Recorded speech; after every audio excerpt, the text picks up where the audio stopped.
Прывітанне сябры. Сёння у нас 8-й выпуск радыё Радыкс, і у студыі у нас Святлана, прадстаўніца руху Матчын рух 328. Я думаю, все вы чулі хаця б один раз про гэты рух.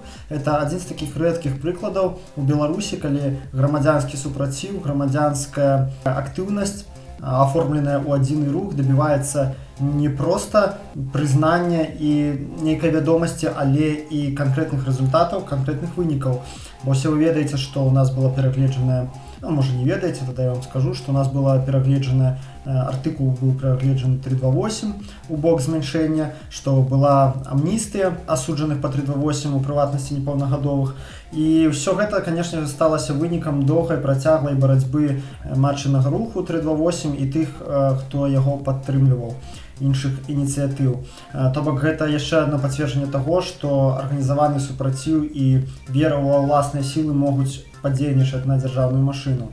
І Святлана сёння ў студыі нам раскажа пра тое, як яна уключылася ў дзейнасць гэтага руху, чым яна ў ім займалася, як гэты рух арганізаваны, якім чынам яны змагаюцца, адкуль, на яе погляд, з'явілася ў Беларусі такая суворая праблема, як падлеткавая наркаманія, распаўсюд наркотыкаў падлеткамі, як з гэтым змагацца, якую ролю ў гэтым адыгрывае МУЗ, ну і ўсё іншае, што яна палічыць патрэбным расказаць.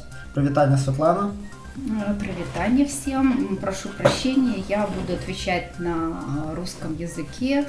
Вот мне так будет проще.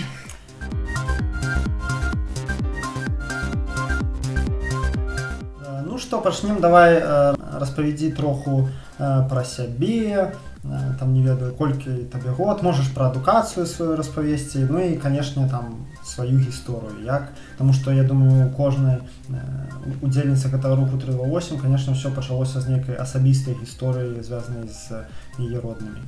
Ну да, в эту историю, ситуацию люди просто так не попадают.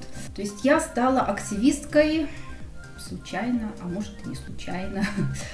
У меня родственник, несовершеннолетний ребенок, к сожалению, вот предложили ему работу по закладкам. Он решил попробовать, что это такое, и оказался вот в такой печальной ситуации. Вот. Як давно это отбылось? Это отбылось в начале 2018 года. Угу.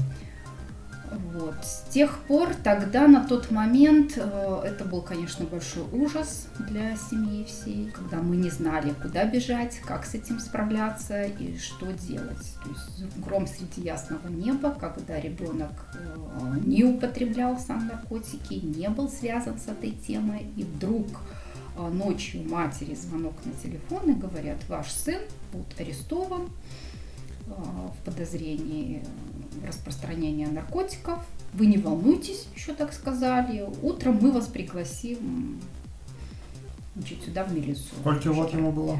17 лет на тот момент. Ну и что было далее? Она пришла в органы милиции вот с надеждой, что это какое-то недоразумение, это ошибка, и ребенка отпустят.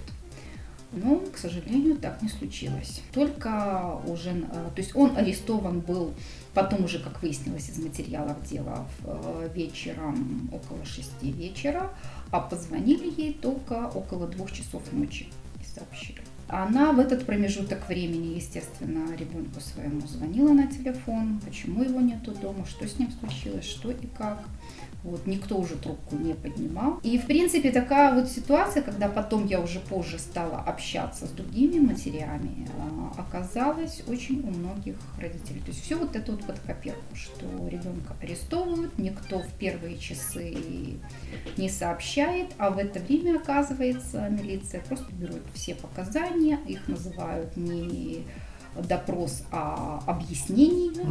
Вот. Но через эти объяснения они пишут, что хотят, и это объяснение потом кладется как материал уголовного дела, и суд ими пользуется как самые правдивые, самые вот показательные, и на этой основе строится весь приговор. Этот шок мы переживали долго, несколько месяцев, надеялись на адвокатов, что что-то здесь как-то разуглится, что мы спасем ребенка, потому что, как оказалось потом, Он всего лишь в эту деятельность только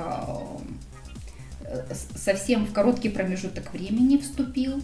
Вот, было сделано там всего лишь пару закладок. Но все равно, значит, состоялся суд, ему квалифицировали 4-ю часть, и приговор это 10 лет. Это минимальный срок по 4-й части. Это дают в основном всем несовершеннолетним, но есть случаи, когда и 11-12 лет дают. Ни копейки денег им не было заработано, счетов никаких у него не было. Те, кто ему предложил эту работу, как потом милиция нам объяснила, что это то ли роботы там присылают это сообщение, то это найти невозможно, это где-то они там на Ямайке, на Канарах сидят, и нам их не достать никак. Вот, то есть те лица, которые предлагали ему эту работу, они не были арестованы, магазин блокировался, ликвидировался ли, тоже у нас большая загадка. А питання такого, в якої соцсетці йому пропонували эту працю? Я Не точно ВКонтакте? вот скорее всего, да, ВКонтакте. Ну просто для ведання наших слухачоў, што калі заходзіць справа аб тым, каб знайсці не тое, што за наркотыкі, а па адміністратыўцы чалавека вылічыць у кантакце, які сядзіць, даведацца яго сапраўдны айпішнік, імя, прозвішча і так далей, то іх увогуле не стаіць у міліцыі ніякай праблемы. Тут гаворка пра 328 4-я частка, і яны ўжо тут разводяць рукамі. Ой, выбачайце, знайсці не можам. Это таксама так, на заметочку. Вот. И то есть вот ему дали 10 лет, 4-я часть. На апелляцию подавалась, суд пересмотрел дело, сказал, что все правильно, изменений никаких не произошло. Ну и дальше мы стали все равно не останавливаться на этом, руки не опустились, искать с помощью извне, как все-таки спасать. Потому что 10 лет, вы сами понимаете, это и для всех родственников ужас, и для самого несовершеннолетнего ребенка это огромный ужас. Яким чином ви тоді вийшли на групу? Як ви довідалися увогуле, що існує така правоохоронна група, яка змагається за прави осуджених по 328?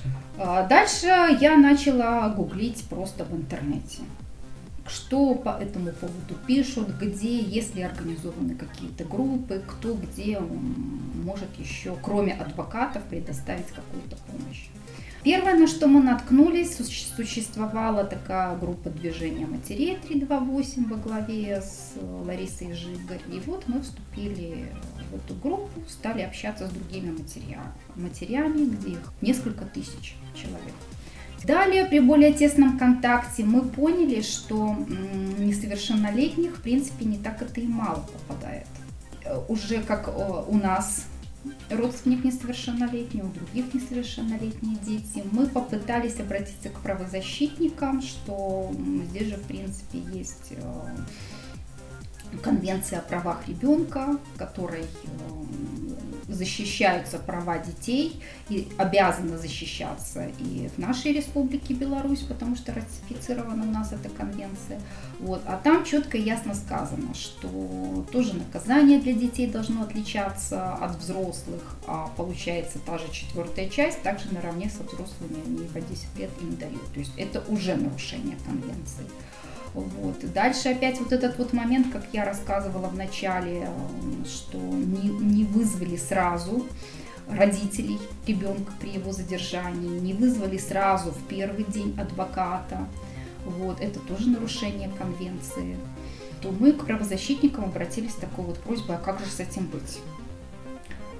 Правозащитники не очень-то охотно откликнулись на наши просьбы о помощи, потому что все ссылались вначале, что, извините, с уголовными делами как-то мы не работаем, больше по политическим делам. До якої менавіта звернулись организации? До разных мы, к разным организациям. И вот первая организация, которая откликнулась и нас всех собрала, это была «Наш дом» во главе с Ольгой Карач. Мы собрались под крылом нашего дома и она выслушала все наши истории. И вот тогда я попала на это, скажем так, заседание первое и поняла, что вот, а все дела, они идут как под копирку. Проблемы у нас у всех одинаковые. И вот эти нарушения, как по национальному законодательству, так и по международному, они у нас все одинаковые.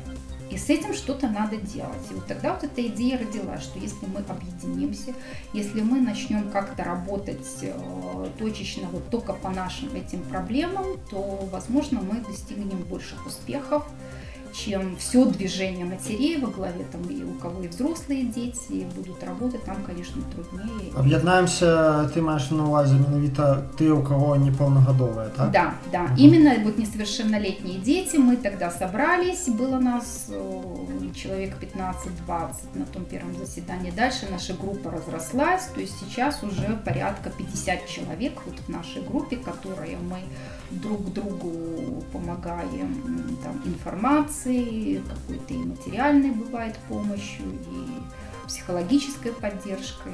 Ну и далее мы тогда уже, Ольга нам и подсказала, что здесь надо вот как-то проанализировать всю эту информацию, надо вот составить это четко, вот эти вот нарушения, пробовать, то есть, вернее, мы уже все пробовали через своих адвокатов оспаривать наши приговоры, на апелляцию подавать, но ничего, никакого движения не происходит, результатов нет. То есть надо, значит, выходить на международный уровень. Та же Конвенция о правах ребенка защищать нас должно мировые организации, которые стоят выше наших законодательных. И вот таким образом мы стали пробовать обращаться в ООН. Мы вышли на контакты независимого евродокладчика Анаис Марин. Она пригласила нас в Варшаву. И вот матери поехали еще в конце 2018 года к ней навстречу в Варшаву. Мы ей тоже вот рассказали об этом, обо всем. Сначала у нее тоже был шок, она просто не могла поверить, что такое происходит в цивилизованной нашей стране и с несовершеннолетними детьми, что так вот как бы наше законодательство допускает то, что вот ребенка без присутствия родителей допрашивают, то, что вот это вот все, то есть даже то, что его сразу до суда еще в СИЗО содержат. А есть у нас случаи у многих, у одного мальчика вообще 21 месяц он просидел в СИЗО. Почти 2 года человек находился в СИЗО, пока шло следствие. Это при том, что 2 года это максимальный термин. Ось его притримали амаль максимально допущально по закону. Это по нашему закону. Ну так, по белорусскому. А если читать Конвенцию о правах ребенка, такие сроки не допускаются. И там вообще даже четко сказано, что лишать человека неволи может только суд. А здесь, получается, идет следствие, здесь нет насильственных действий. Еще вина не доказана. Тут фактично злочинство без офиары. Да. Даже если он и сам подтверждает и говорит, да, я участвовал, да, я передавал там этот наркотик, да, или я там курил, да, там я вот это совершил. То есть опять получается вопрос, а зачем его содержать в СИЗО? Для чего? Он признался, то есть пусть сидит дома и ждет суда. Достаточно подписки о невыезде. Есть у нас матери, которые обращались в суд и к прокурорам с просьбой отпустить ребенка. На что им отвечали, что сейчас по нашему национальному законодательству это решает даже не прокурор, а это решает следователь. Так, ну пробачте, калі ўсіх пад следствам падпускаць, куды дзяваць гэтых всіх наглядчыкаў, персанал турмаў, аператыўнікаў і іншых там все, ім жа ўсім трэба ствараць працу, правильно? І калі раптам зараз спустошыць усе нашыя турмы, так у нас тысячы бюджэтнікаў, сілавікоў згубяць свае працоўныя месцы. Ну, возможно, так, но почему бы не пересматривать систему и не улучшать это для народа? Или мы все делаем против народа? Это риторичное питание. Не будем навод отказывать. Вот, то есть матери, которые обращались с просьбой выпустить детей из СИЗО, им всем, естественно, было отказано. И аргументом это было, что ребенок может скрыться от следственных органов, вопрос, каким Цікаво, образом. куды? Да, Ты куды. в 17 год можешь сховаться, может, на Мальдивы съедешь паспорт? То есть даже пересечь границу он не имеет права один. У всех матерей, у их родителей, то есть есть работа, по которой они не могут никуда сбежать, есть недвижимость, которую они здесь не бросят. То есть, это абсурд, что просто ребенок куда-то вот один сбежит или даже вместе со своей семьей, это подготовку. На Мальту, напевно, на Мальту я думаю. Да, они же денег подразумевается заработали Заробили очень там, много. Да. Как наркодилеры. Да, но на самом деле вот получается родители и квартиры свои в залог закладывают, чтобы оплатить адвокатов. Это тоже очень такая вот большая и печальная тема. Вот, какие суммы денег матери отдают на адвокатов, чтобы защитить своего ребенка. Ну, вось вы выйшлі на размову са спецдакладчыцай Ан, то бок наўпрост вы дабіліся размовы з ёй наўпрост, так? То бок гэта аказалася прасцей, чым дабіцца размовы з беларускімі чыноўнікамі, ці складаней? Как не смешно или не печально, то да. Получилось, что с Анаис Марин встретиться гораздо проще, чем вот мы почти год добивались, чтобы приняли нас в администрации президента. Вот, глава администрации Наталья Ивановна Качанова наконец-то нас приняла. Про президента это вообще неподъемный вопрос. Возможно, как-то дел у него побольше, покруче, а это наше, наверное, какое-то маленькое такое дело. Да, там, наприклад, там прокоментовать змест подручников биологии, наприклад, на ферму, якія такую там на обосраных коров поглядеть. Это ж поважнее, чем некие там пару тысяч детей, якія сидят у турмах. Возможно, он ожидал, что все-таки чиновники решают нашу проблему, поэтому не стоит ему самому за это браться. Вот оказалось, что да, наверное, все-таки надо будет дальше продолжать и донести, что кроме говорильни пока что с местом мало чего сдвинулось. Як ти лічиш, який був вынік гэтай размовы с Анаис Марин? Результат мы получили такой, что она, во-первых, обещала проработать эту информацию, то есть подтверждение попросила этому всему, подтверждение мы предоставили, и далее она уже в комитет по правам ребенка, в ООН, то есть во всех комиссиях, где она участвует, то есть на международном уровне, она уже несколько раз трибуна заявляла и рассказывала именно вот о детях по 328 в Беларуси, ситуацию эту освещает. Зноў жа цікава, у беларускім парламенце нешта ніхто гэтай тэмы не падымае. А гэта патрэбна болей, чым Беларусі, да? То бок, зноў жа, тут ўсё відавочна, да? То бок мы падымаем толькі тыя пытанні, якія, скажем так, карысна і лёгка падымаць, так? Я зараз пра беларускія органы ўлады, так? Яны не хочуць падымаць нешта вострае, нешта тое, што сапраўды цікавіць людзей, бо гэта ставіць пад пагрозу іхняй улады і гэты наратыў аб тым, што у нас стране ўсё класна, а калі нешта не класна, так гэта асобныя недахопы, дробязі. Ніхто не хоча прызнаваць наяўнасць сістэмных праблем, тым больш у сферы правоў чалавека. Вось добра, вось сустрэча там з міжнароднымі гэтымі прадстаўнікамі, гэта адзін, скажем так, адна грань вашай дзейнасці. А які ўвогуле арсенал метадаў у матчынага руху 328 і вось у вашай групы па непаўнагадовых, таму што я бачу там і галадоўкі, і там нават былі нелегальныя пікетаванні. Які арсенал метадаў вы выкарыстоўваеце, вось пералічы, і які з іх, на твой погляд, найбольш эфектыўны? Эффективно это вообще как-то такой вопрос сложный, трудный. Как я вообще поняла, все срабатывает, когда ты делаешь что-то новенькое и впервые. Да, оно работает. А потом наша власть как-то к этому привыкает. То есть начали мы с того, что писать коллективные обращения к нашим депутатам. Как раз вот в начале 2019 года это была подготовка законопроекта об амнистии 2019 года.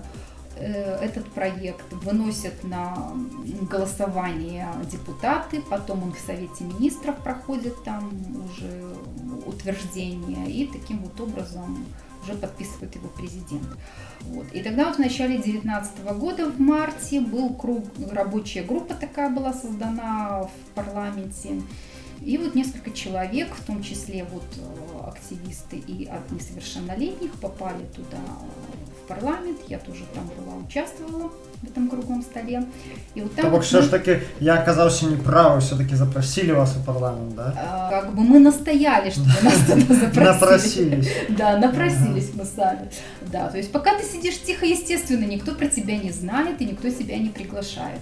Далее ты ходишь по всем чиновникам, озвучиваешь ситуацию, вот, и сначала отвергают ее, потом уже начинают немножечко вникать, и потом уже с нами потихоньку вот на данный момент все глубже и глубже вроде как сотрудничают. И тогда после этого круглого стола с депутатами как раз вот и получился вот этот вот проект, где была большая победа, когда были учтена статья 328, в амнистию в проект попала она, но, к сожалению, не все части, только первая, вторая и третья часть. Четвертая, все категорически боятся этой части, считают, что это такие ужасные распространители, которые недостойны никакого помилования, и там якобы это ужасные люди. Какие еще методы? Мы пошли еще в Министерство образования, стали ходить. В Министерство образования мы рассказывали, каким образом попадают наши дети туда, подростки, что все те, которые там классные часы, какие-то информационные программы, которые Министерство образования в школах, в учебных учреждениях предлагают нашим детям, они, получается, неэффективны. То есть все, что делалось до этого, как бы оно предлагалось рассказывать, что наркотики – это зло. Мы же просили их и показывали, что надо вообще-то как-то рассказывать, что существуют такие вот объявления, что те дети, даже которые не употребляют наркотики, хотя не секрет, что подростковый возраст очень любопытный возраст, когда ты себя начинаешь уже ощущать взрослым, и тебе хочется попробовать все, что даже не разрешено и недоступно. Вот. Но на самом деле не так-то много детей пробуют наркотики. А вот более опасный момент, когда подростки в поисках подработки натыкаются на эти объявления и, получается, становятся закладчиками. А вернемся еще троху назад, і ось про об'яви проговорим особно. А кроме сустреч с чиновниками, что еще вы робили? С СМИ взаимодействовали? СМИ взаимодействовали, это когда им, получается, интересно написать какую-то Тогда статью. тут уже не ваша инициатива была, а ихняя. Да, я не могу сказать, что вот это была наша инициатива, что пожалуйста, вы про нас напишите. То есть чаще они к нам обращались, а что вот у вас происходит, а кто вы такие, а давайте мы расскажем вашу историю. А какие СМИ до вас звертались? В основном это были независимые, это были не государственные СМИ, а какие-то частные, как их называют, оппозиционные. А я чому так на гэтым акцент ставлю, да, што магчыма у нас зараз на пароге стварэння якраз новыя рухі, і мы можам паглядзець, што часам па сацыяльна важных пытаннях працуюць якраз такі пратэст не толькі там у легальных межах, але і ў нелегальных. Напрыклад, возьмем змаганне з брэсцкім заводам АКБ, дзе людзі дамагліся закрыцця завода, якія былі укладзеныя дзесяткі мільёнаў долараў, толькі дзякуючы штотыднёвым выхадам на плошчу, вядома, нелегальным. І я чаму пытаюсь, што былі ж таксама пікеты, і жанчын, наколькі памятаю, штрафавалі за гэтыя пікеты, былі галадоўкі. Я так разумею, ты ў гэтым асабіста не ўдзельнічала, але вось якую роль сыгралі вось вот такого кшталту методы? Да, голодовка, просто первая голодовка, она еще состоялась вот весной 2018 года. Я к ней не принимала никакого участия, я о ней не слышала еще на тот момент, когда мы только были все в шоке, вся наша семья. Вот. А уже вторую голодовку она была при мне, и я была в курсе, что там и как происходит. Вот. И как я понимаю, журналистам, да, им интересно, что это происходит. Так, здесь я немножечко соврала, потому что во второй голодовке знаю точно, что мамы, которые участвовали в ней, они обращались в СМИ и просили это освещать. И да, тогда было много и статей написано, и они били во все колокола, и куда ни в Министерство здравоохранения и Всемирную организацию здравоохранения даже обращались, и в администрацию президента, то есть они везде кричали «СОС», что вот мы пошли на крайние меры на голодовку, пожалуйста, обратите на нас внимание. Сколько они проголодали? Они проголодали, чтобы мне не соврать, где-то приблизительно 2 или около 3 недель. После их вот этой вот второй голодовки их пригласил на тот момент уже сменившийся новый министр МВД Караев на прием. Лариса Жигаль к нему ходила. То есть, когда состоялась первая голодовка в 2018 году, она закончилась тем, что Качанова пригласила на разговор голодающих матерей. И вторая голодовка закончилась тоже тем, что пригласила Качанова на голодовку. Плюс еще пригласил министр внутренних дел Караев.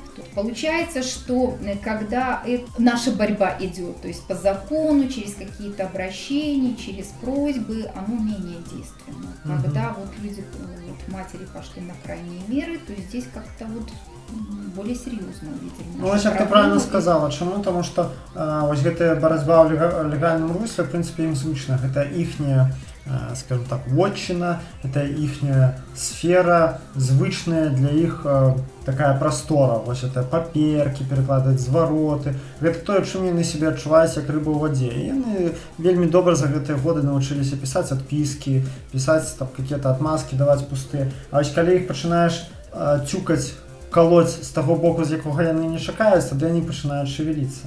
Ну да, и здесь же получается как, они чиновники, то есть сидят в своих креслах, в уютных кабинетах, где просто вот каждый день я прихожу на работу, и я занимаюсь тем, что я рассматриваю все эти там предложения, жалобы и тому подобное.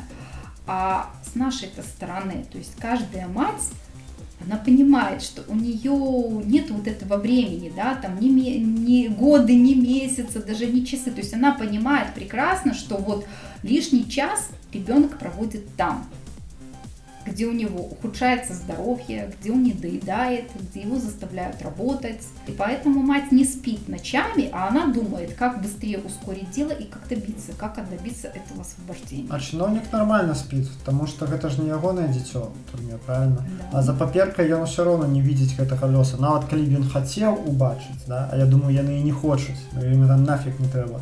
Калі б яны хацеў убачыць, ён бы не разглядзеў асобны паламаны лёс, асобную несправядлівасць, чыі-то там пагаршэнне чыягосьці здароўя. Бо калі ты чытаеш паперку, ты не адчуваеш вось гэта, як нехта сидзіць у штрафным ізалятары халодным, як нехта на промке ўкалвае, як нехта там канфліктуе з сукамернікамі ці церпіць там нейкія прыніжэнні ад адміністрацыі. Да? Ты бачыш толькі літары на паперы. А з гэтага ўсё ты не бачыш і не адчуваеш. Таму нічога дзіўнага, што ім асабліва справы няма да гэтага. І каб іх расшевеліць, трэба сапраўды, конечно, не разжалобить, да, там не плакаться перед ими, а просто примусить их денежно, сказать, что мы от вас не отстанем, покуль вы не начнете шевелиться. Ну, в принципе, мы вот так всегда теперь и говорим. И отставать мы не собираемся. То есть пока не добьемся этих результатов, пока вот не решится сейчас эта проблема, матери останавливаться не будут.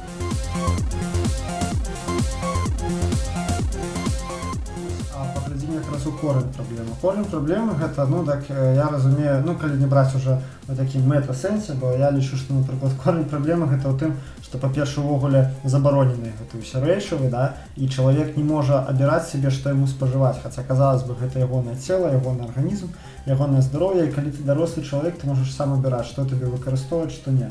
Гэта, ну, таксама можам потым перайсці, цікава было паслухаць тую пазіцыю адносна легалізацыі, там, лёгкіх наркотыкаў ці не лёгкіх, але гаворка не аб гэтым, да, ну, там, а не аб тым, што дзяржава кантралюе рэчывы нейкія, іхняе спажыванне і продаж, а аб тым, што наркагандаль, ён падцягвае да сябе непаўнагадовых нейкім чынам, непаўнагадовыя па пэўных сацыяльных прычынах у гэта ўключаюцца, пачынаюць у гэтым удзельнічаць і атрымаюць велізарныя срокі. І гледзячы па статыстыцы, па таму, якой праблемай гэта стала ў Беларусі, падаецца, што гэта выключна нейкая беларуская спецыфічная праблема, бо мы не бачым руху маці 328 там, да прыкладу у Голландыі, да, ці там у Францыі ці нават ва Ўкраіне, таму што там да, нават у Польшы, бо там няма десяткаў тысяч маладзёнаў, якія сядзяць за там грам марыхуаны ці там амфетаміны ці экстазі, тэрміны па 8-10 год. Чамусьці там няма, а ў нас ёсць.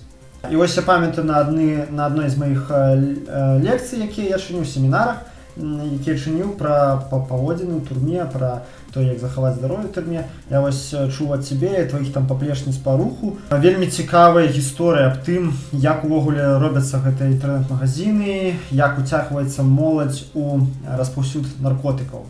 Расскажи, как это отбывается.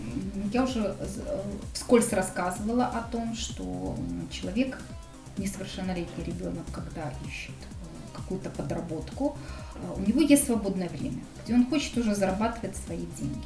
И он начинает, как все нормальные люди, да, куда-то обращаться, чтобы найти эту подработку. Хотя в нашем законе предусмотрено, что несовершеннолетние также имеют право работать, и их обязаны брать работодатели. Но на практике происходит так, что их не берут. Либо их берут, но сразу говорят, что мы тебя оформлять не будем, нам это невыгодно по каким-то таким причинам. То есть просто мы тебе даем задание, обещаем такую-то сумму денег, и ты эту работу выполняешь. То есть они идут, пробуют работать там и грузчиками, и разносчиками, расклейщиками объявлений, курьерами в магазинах там, по доставке одежды, пиццы, еще чего-то, и в хлебопекарню. Дети на самом деле работают. Но, как оказалось, очень часто их просто обманывают зарплаты. Им потом в итоге ничего не дают. Нет договора, нет вот этого. То есть опять причины какие-то могут быть у работодателя. Там я обанкротился, я еще там чего-то, их обманывают деньгами. И у любого нормального человека он дальше начинает думать, ага, вот такая обычная нормальная работа, она... Ничего не даст. Да, вот, что а надо разочарование в людях. Вот, разочарование в легальной, скажем так, работе, и когда им в контактах подбрасывают вот работу такого рода, что, мол, надо где-то что-то прятаться, опять идут там объяснения, что там же сразу открытым текстом не написано, что это вы будете распространять наркотики. То есть это все завуалировано под фразы, что это легальные курительные смеси, там арома смеси какие-то. Ну, хотя они якобы и разрешены в нашей стране, но чтобы вот это избежать вам проверку, там экспертизу будут подавать, то есть вы потратите свое время, когда вас задержат, вот вас, конечно же, отпустят, но чтобы вот этого всего не происходило, лучше прятаться. И ребенок, который хочет заработать денег, он соглашается на эти все условия. Вот. И дальше он вступает в эту переписку, ему дают задание. Просто каб слухачы разумелі, існуюць адпаведныя групы ў кантакце, ёсць таксама ў тэлеграме, дзе сапраўды людзі, як бы яны шукаюць гэты юзеры пад фейкавымі імёнамі, яны шукаюць маладзёнаў адпаведнага ўзросту, адпаведных інтарэсаў і просто пішуць ему прыват, правильно я разумею? Да. З прапановай, слухай, ці не хочаш падзарабіць, там заробак, не ведаю, $50 у дзень. Ну, які хлопец, якому 16 год адмовіцца ад $50 у дзень? Таким образом они соглашаются и попадают в неприятные ситуации, заканчивающиеся сроком 10 лет и выше. А яшчэ цікава тое, як іх вербуюць, про тое, што іх патрабуюць асабістыя дадзеныя пры... Да, там есть два условия работы. То есть первый вариант – это когда, как объясняет работодатель, чтобы вы не скрылись с нашим товаром, от вас требуется залог в районе $300. Но мы сами все прекрасно понимаем, если человек ищет работу, естественно, у него денег не будет. И не будет денег на этот залог заплатить. Тогда мы переходим ко второму варианту, где предлагается прислать скрин паспорта с вашей пропиской. Все дети идут по второму варианту и сразу присылают свой адрес и свой скрин паспорт. Ну и колькі яны працуюць пасля гэтага? Вот после этого и получается в среднем 2 недели. 2 тыдні. То бок просто уявіце сабе на секундочку, што нехта піша з фейкага аккаунту гэтым дзецям, прапануе зарабіць, притом кажа, што заробак абсалютна легальны, ніхто не кажа, што ты будзеш распаўсюджваць наркотыкі. Падлетак, вядома, пагаджаецца, прысылае свой скрын паспарта, а потым праз 2 тыдні ён там паспявае зрабіць, можа, 1-2 закладкі, да? Всё, да яго проста прыходзіць. Ну і што адбываецца потым? Потым жа, вядома, там на судзе адвакаты кажуць, а давайте знойдзем, а хто яму пісаў, а хто ж гэтыя наркадзілеры, правильно? И не только адвокаты, самые мамы. Мы сколько подавали таких заявлений с просьбой возбудить уголовное дело на тех, кто вовлекал наших детей туда. Вот, ну, 99% никто никого не находит, и вот присылают такие вот нам отписки, что это сделать невозможно. Ну да, это наша доблесная милиция, якая знаходзіць тэрарыстаў за 2 дні, якая знаходзіць экстрэмістаў у кантакце там таксама у карацейшыя тэрміны. Ну, так, ты, скажи, Святлана, глядела фильм «Грань» Павла Спилина? Да, что я скажешь? Смотрела. Скажу, что фильм правдивый. Все, что там рассказано и какие вопросы подняты, это все я могу подтвердить. И там рассказывается правда в этом фильме. То есть вывод, который сделан в этом фильме в конце, то у меня тоже эти мысли. Я тоже прихожу к такому выводу. Ну, то бок, будем называть рэчы сваімі імёнамі. Гэты гандаль, калі не арганізуе, но просто як мінімум кіруе МУС. Да, я еще скажу такую вот вещь, что, например, у нас есть у многих дела, где один и тот же магазин фигурирует. То есть дела, один ребенок попал в закладчики, и уже суд состоялся, потом проходит временной период, например, полгода, и второго ребенка с тем же самым названием магазина его задерживают, и точно такая же история ситуации его тоже осуждают. То есть вопрос, это здесь не в недели, не в месяца, да, а 6 месяцев, полгода проходит. И неужели за полгода не могли они блокировать этот магазин, как-то перекрыть доступ? А магазины гэтыя у легальным интернете, в том плане, что, ну, как бы есть такая з'ява, як Darknet, не ведаю, чула ты ці не, а есть как бы, ну, просто открытый интернет. Это магазины... в открытом интернете, это их просят зарегистрироваться либо там через Telegram, либо через как-то в Виполе программа есть какая-то. Ну, ось поглядите, сябры, и робите высновы сами, да, там нам часто плевускают, что вот там Darknet, это Tor-браузер, в Беларуси нават заблокавалі Tor-браузер, Darknet нам там ідзе, адтуль зброя, наркотики и так далее. Калі ласка, Беларусь, у открытым интернете, у клірнеце дзейнічаюць інтэрнэт-крамы по продажу наркотикаў. Гэтыя драг-дилеры, вербовшчыкі, яны дзейнічаюць праз ВК. ВК гэта цалкам міліцэйская соцсетка, якая просто падкантрольная, празрыстая для спецслужб з усіх бакоў. І нікога не знаходзіць. Ну, то бок, і яшчэ і кажуць, высылайце скрыны пашпарта. Ну, разумеется, и тут как бы нават пытаний никаких немає. Вот я еще и хочу добавить, реальная такая ситуация, когда моя одна знакомая, у нее никто из родственников не проходит по статье 328, но ей тоже ВКонтакте прислали сообщение, приглашение, то есть у нее есть дочь 16-летняя, и вот на страничку ей к ее дочери в личку пришло сообщение с предложением о такой вот работе закладчиков. То есть мама ее, как общается со мной, уже была в курсе дела, что это за объявление, что это такое. Слава богу, дочь близко с мамой делится всем, и вот она показала ей вот это вот предложение о работе. Эта мама звонит мне, и я ей, правда, предложила, говорю, что а ты попробуй вот дальше пообщайся, и давай мы эту переписку обратимся в милицию и предоставим вот это вот. То есть пусть хоть кого-то, в моем было понимание, что у нас же честные, рабочие органы МВД нас защищают, то есть вот как раз будет факт, мы поможем разоблачить, да, вот эту вот всю преступную группировку, да. Вот. И она воспользовалась советом, попереписывалась с этим ником, который ей предложил. Вот. Она зашла вот в Telegram, куда ее направили, всю эту переписку сделала и обратилась с заявлением в органы МВД. Прошел месяц, ей прислали отписку, что они будут работать и дальше, но пока что никого найти не могут. Прошло еще полгода.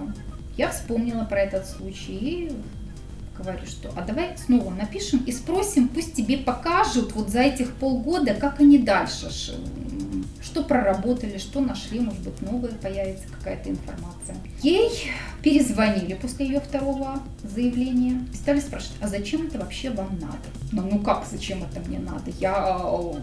Это вот хорошо, что, говорит, моя дочь мне показала, и она не стала этим закладчиком. А сколько детей могут на это клюнуть и пойти стать закладчиками? То есть я хочу, чтобы заблокировали, и вы нашли этих людей, которые предлагают данную работу. Вот, ну... Цікаве такое питання, да? Ну, а навошта вам гэта? Да. Вот, то есть, ну, естественно, что вывод напрашивается, что не хотят работать. Вы мне тут мешаете, да, я занимаюсь более там какими-то преступлениями, а вы мне тут чего? Пригласили вас и пригласили. Но она пошла дальше. Она написала официальное заявление, где попросила ее официально ознакомить с материалами проверки. И вот на днях она мне перезванивает и рассказывает в подробностях, как она сходила в Молодеченский РОВД и ознакомилась. Ей показали папку, где она, как говорит, было около 300 листов. Но из этой папки именно к ней и по ее делу, то, что она обращалась, писала, было только 7 листов. Все остальные, 293 страницы, ей сказали, мы их вам не покажем, потому что это обращение и материалы проверки других граждан. Это их была такая колькость? Да. То есть, оказывается, они все вот эти вот наши обращения, их группируют, объединяют в одно какое-то дело. И дают только одному следователю.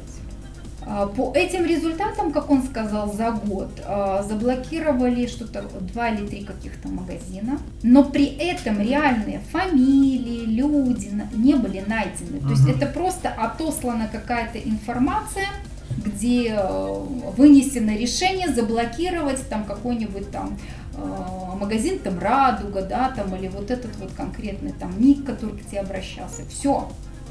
Но люди не были найдены. То есть никто не предстал перед судом. Ну да, держава, они же не могут посадить сами себе. Представить перед судом. Ну ось, хотелось бы твое меркаванне. Навошта мус, ну, берем шире белорусской державе, десятки тысяч молодёнов закрывать за краты. Який тут интерес у всех? Задумалась об этом? Конечно, задумывалась, но пока что один только однозначно у меня ответ на этот вопрос – это бесплатная рабочая сила. Там, в колониях, их обязывают работать. Тяжелый труд, низкооплачиваемый труд. То есть я бы даже сказала бесплатный труд, но официально там пару копеек, пару рублей им на счет каких-то попадает. Ну и плюс их же кормят худо-бедно, да, там так само. Нет, дальше мы вот немножечко разобрались вот с этой проблемой. То есть сказали так, нет, оказывается, из бюджета государства не выделяются деньги ни на кормежку, ни на это. То есть нам объяснили, да. То есть вот если идет официальная вот эта зарплата, там, к примеру, 70 рублей, тут она и есть, там 67 рублей списано на то, что вот на питание, на проживание, на электричество, там на то-то, то-то, то-то, там на расход воды и всего подобного. Ну да, зразумела, что все равно яны як бы гэта, грубо кажучи, адпрацоўваюць. Да. То, что их там покормили, им там зробили оцепление. То есть я раньше почему-то так себе представляла, наверное, потому что где-то слышала какие-то такие фразы от государства, что у нас государство несет большие расходы на содержание тюрем и колоний. Но когда сама я с этим столкнулась, оказывается, нет. То есть сами осужденные себя же и содержат. Ну, я вось таксама пагаджуся, в прынцыпе, гэтым, але я думаю, тут яшчэ у дзяржавы сплаў такі сумяшчэнне эканамічнага і палітычнага інтарэсу. Бо акрамя таго, што дзяржава на гэтых зэках, на іхняй працы танныя, бясплатныя, зарабляе грошы, то бок, як мы ведаем, дэпартамент выканання пакаранняў ён заключае нават не толькі з беларускімі многімі замежнымі прадпрыемствамі кантракты на пастаўкі мэблі і вопраткі і іншага усялякага. Ёсць зоны насамрэч прынамсі ў навасадах, напрыклад, даволі някепска абсталяваны, дзе даволі стаіць сучаснае абсталяванне. Дарэчы, навасады это адзіная зона, дзе, ну, наколькі я памятаю, зэкі атрымоўваюць добры заробак параўнальны з звальнячым, і аднак на астатніх так, яны проста працуюць, да, як рабы. Аднак усё роўна, так, это відавочны эканамічны інтарэс, і так, што гэтыя грошы яны не столькі, конечно, даюць у бюджэт, а піляцца між кіраўніцтвам МУЗ, як мне падаецца. Аднак мне падаецца, тут таксама яшчэ існуе моцны палітычны матыў. Бо што такое маладыя хлопцы мужчынскага полу? Гэта ва ўсіх дзяржавах, ва ўсе часы, да? Гэта самая выбухова небяспечная такая група насельніцтва. То бок гэта тыя, хто прымаюць першы ўдзел у грамадскіх рухах, у аб'яднаннях, палітычнай апазіцыі, у любых бунтах, паўстаннях. Гэта патэнцыйная, ну, такая група насельніцтва, якая здольная аспрэчыць уладу пры тых ці іншых умовах. То бок маладыя мужчыны, нават паглядзім там, калі ідзе нейкая там этнічныя чысткі, да, напрыклад, ці любая вайна, першымі пад удар якраз такі трапляюць маладыя мужчыны, бо гэта тыя, хто здольныя вось гэтую эліту пасунуць з іхніх месцаў у першую чаргу. І мне падаецца, яны не хочуць пускаць гэтыя сацыяльныя ліфты, не хочуць дазваляць гэтай моладзі неяк заявіць сябе, змагацца за свае правы, і таму робяць вось у такой форме чыстку менавіта сярод гэтай групы насельніцтва. То бок тое ж самае было і ў гулаге, у сталінскія часы, хто там патрапляў у першую чаргу. І такім чынам ім важна, каб маладыя, амбітныя, сацыяльна актыўныя, яны былі выключаныя, ізаляваныя з грамадства на пэўны перыяд свайго жыцця. Адтуль такія вялікія тэрміны, адсюль нежаданне іх выпускаць, ну і плюс такі як бонус, гэта яшчэ эканамічная эксплуатацыя. Такая моя тэорыя. Согласна. Ну і скажи, вось, я там уже пыталась, вот табе колькі год зараз? 47. 47. І, ну, так я разумею, большую частку там гэтых 47 гадоў ты пражыла не удзельнічаючы у грамадскім там нейкім ці палітычным жыцці. Ну, асабіва, прямо скажем, не цікавілася палітикой. Да, была обычным таким обывателем, который, мне казалось, политика это все не для меня, это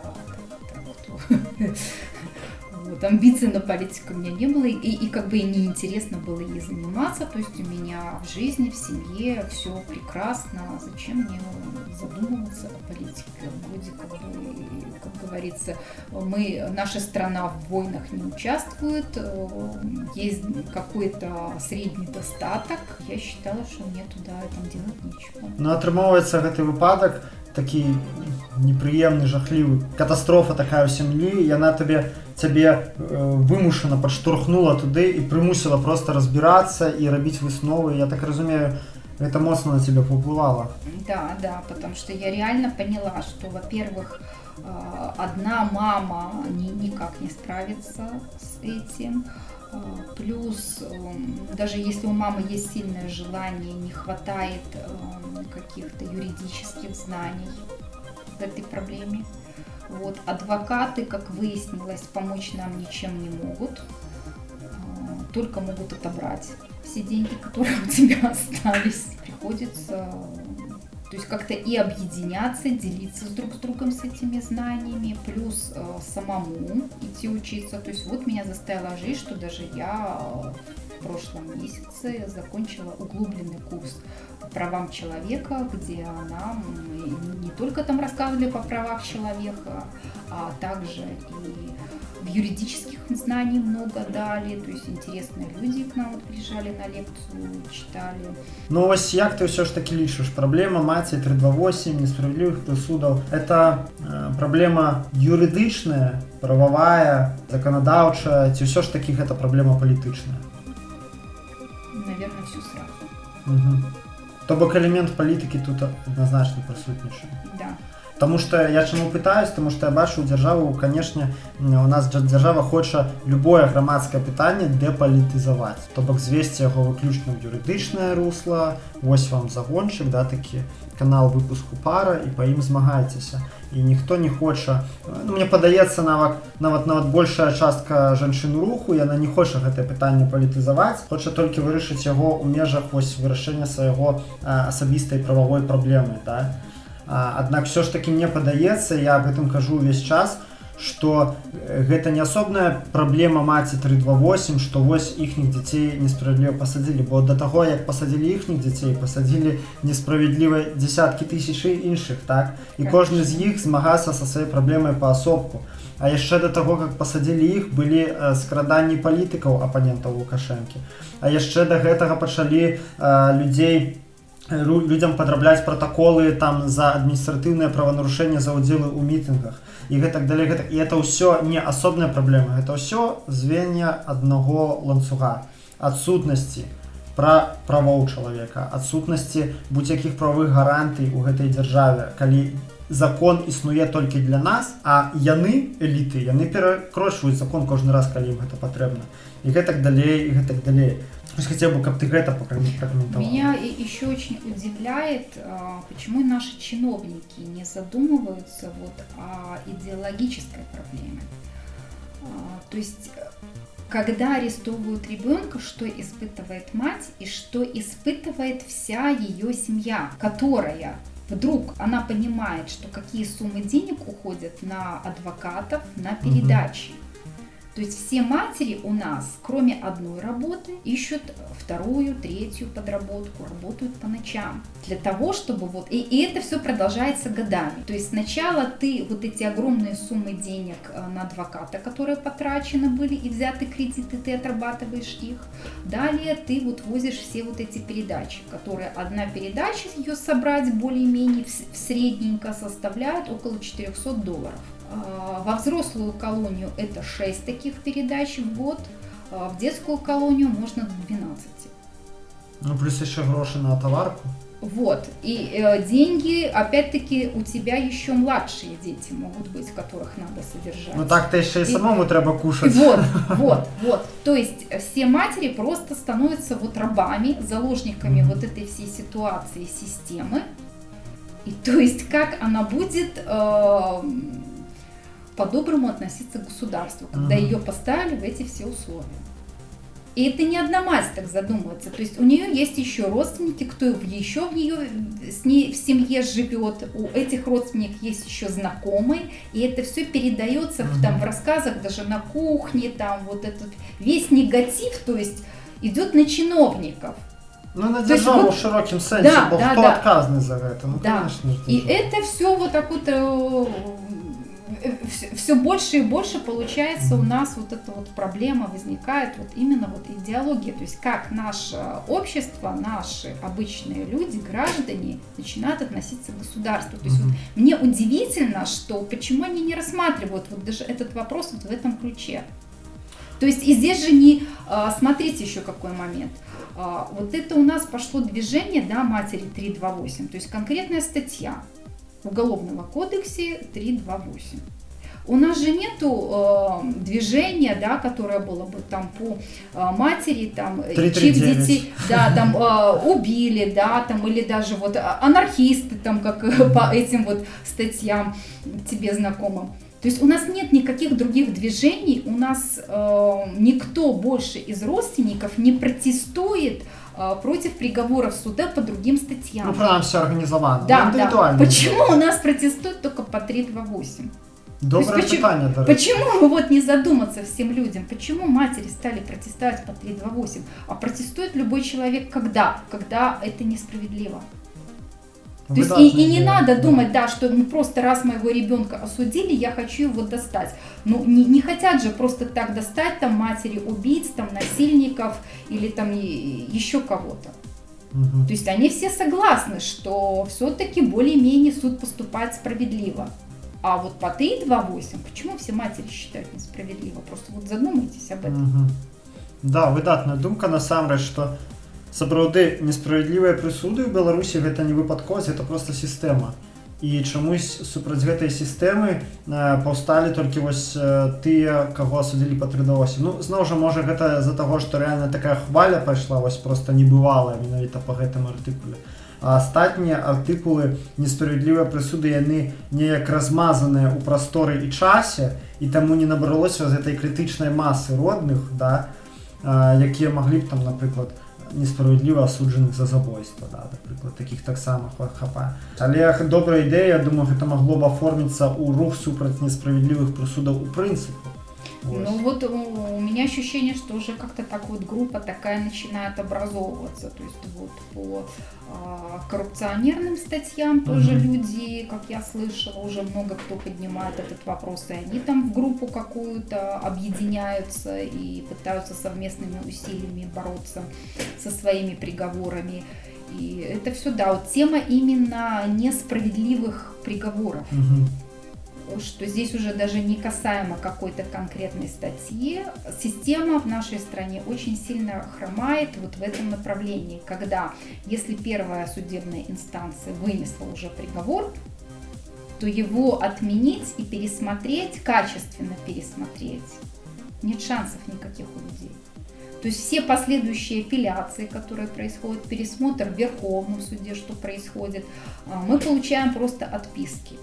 Кто бы ее ни писал, там адвокат юридическим языком и грамотно все разложит свои аргументы. То есть кто такой адвокат? Это человек, который, у него знаний ровно столько же, сколько у судьи. Да, да.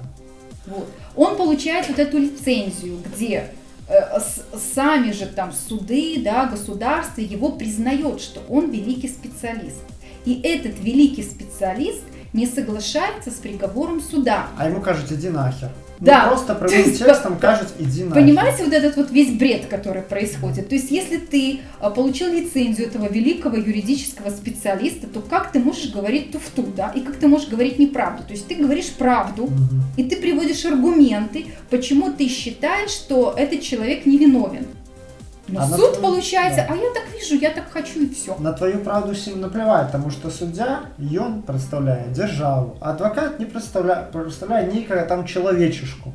А кто таки человечешка, коли есть держава? Ну да, на жаль, з гэтым я тут цалкам згоден, у меня у самого эмоцыйна гэтая тэма вельмі баліць, бо шмат разоў за жыццё мяне судзілі, і я просто ведаю, што не працуюць аргументы. Суддзя ў сваёй рэальнасці, у якой ён правы, хоць ты высып на яго 1000 доказаў фактычных, там і відэа, і фота, і логіка, і ўсё на свеце, што нет, гэта несправедліва прысудзіць, все равно ён прысудзіць так. Чаму? Таму што на то ёсць палітычная воля. Таму што суды гэта ў нас не суды. Гэта, прабачце, гэта клеркі, якія штампуюць палітычна ангажаваныя прысуды. Ну да, пра гэта можна доўга выказвацца, тут болей у кожнага хапае. Што ты параеш людзям, якія трапілі ў сітуацыю аналагічную тваёй? Вось дзіцё ці там роднага затрымалі, пасадзілі на вялікі тэрмін, ці яшчэ не пасадзілі, ён яшчэ пад следствам. Што рабіць? Ну, сначала обращайтесь к нам. Спасылку, дарэчы, дадзім у апісанні да подкаста. Группу у Фейсбуку, так? Да, группа в Фейсбуке есть у нас такая, Children 328 называется. Вот, то есть туда можно писать, можно обращаться к администраторам, писать свою проблему, и мы чем сможем, поможем. То есть какие-то юридические знания поможем, какие-то жалобы подскажем, куда, что начинать, с чего, вот, как взять на руки уголовное дело, особенно если ты мама несовершеннолетнем возрасте, ребенок был арестован, то ты имеешь право взять на руки уголовное дело. Имея на руках уголовное дело, ты его можешь тщательнее изучить, больше найти нестыковок, а их там ой-ой-ой сколько на каждой странице. Вот это тоже вот еще один вопрос, который можно поднимать. То есть сколько раз писали, обращались в Верховный суд, как только приговор огласила первая инстанция, все уже, какие бы ты жалобы ни писал, тебе приходят одни отписки, что вы не имеете права обжаловать приговор. Его имеет право обжаловать только адвокат осужденного и сам осужденный. Ну и дальше все это идет по кругу. Вот. Они подают надзорные жалобы, но при этом все равно хорошо иметь все эти нестыковки на руках, иметь все материалы дела на руках, которые вот можно передать, все-таки написать жалобы в комитет по правам ребенка, подать жалобы в ООН, передать это евродокладчику. И то есть раз наше государство не хочет заниматься этой проблемой и на черное говорит белое и не решает, То есть все-таки вот есть шанс выйти на международный уровень и через международные органы добиваться справедливости. Таким чынам, першае, самае галоўнае, гэта звярнуцца да вас, а далей ужо... Да, а дальше уже по обстоятельствам, то есть что там, на какой стадии, постараемся помочь, чем сможем.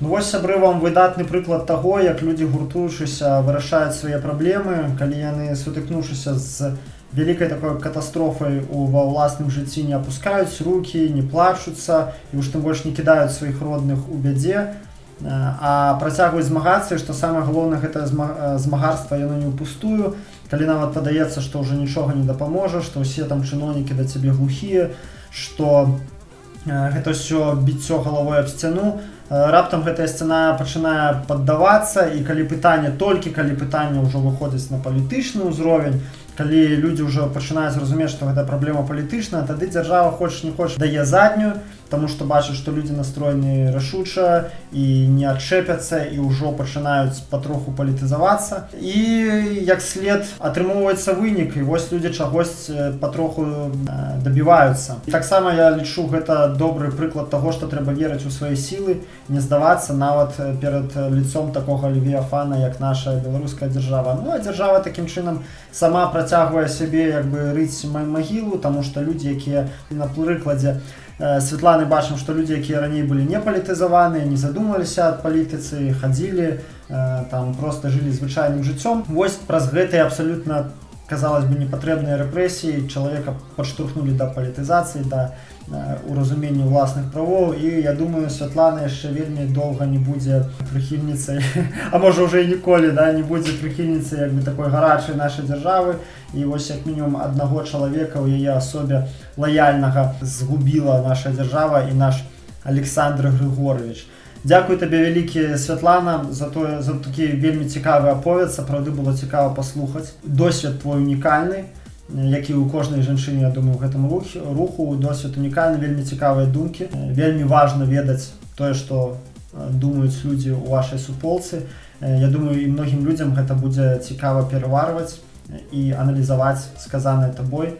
Жадаю табе поспехаў у справе выцягвання свайго племянніка з турмы, поспехаў у змаганні з гэтым рэпрэсіўным механізмам і ўсяго найлепшага ў усёй вашай суполцы, вашай групе. Большое спасибо. Да, в ответ пожелать первое, чтобы...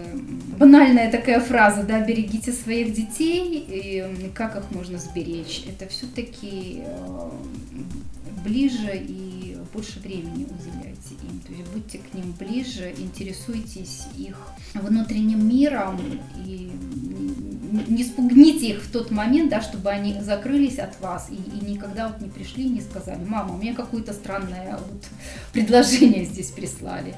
Второе, как бы, наверное, да, меня жизнь вот это вот не сломала, как-то надежда все равно у меня осталась, что власть наша очень задумается и будет решать всеми путями эту проблему.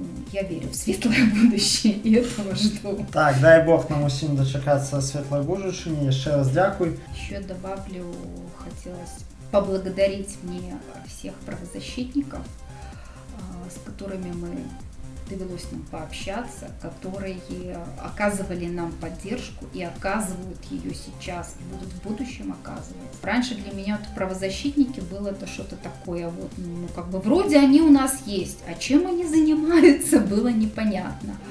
А теперь вот, оказавшись в этой ситуации, пройдя через многое, то есть есть на самом деле очень довольно-таки интересные люди, которые бескорыстно, безвозмездно работают, отдают свои силы и оказывают, делают великие просто дела, даже как-то своей заряжают тебя вот этой вот энергией, вот надеждой, что все получится, все будут, вот, помогают своими какими-то связями.